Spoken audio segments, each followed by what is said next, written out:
په عراق کې احتجاج کوونکو د شروع پر ماښام په نجف ښار کې د ایران کونسلګرۍ ته اور ورته کړل.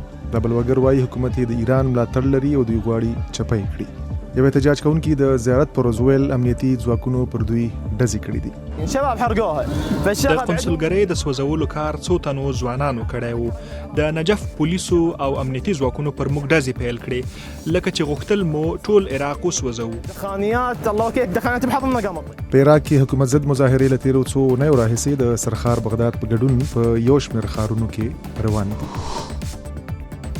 د چین د بهرنیو چارو مرستیال وزیر لی یو چینګ د زیارت پر ورځ خپل دفتر ته د چین لپاره د امریکا سفیر ټيري برنسټډ وغوښتو ورته د هانګ کانګ په اړه د امریکا پر نوي قانون د خپل حکومت اعتراض وړاندې کړ. لی وویل هانګ کانګ د چین برخه ده او په معاملاتو کې د امریکا په شمول هیڅ یو بهرنی هیواد باید لاس ونه وهي.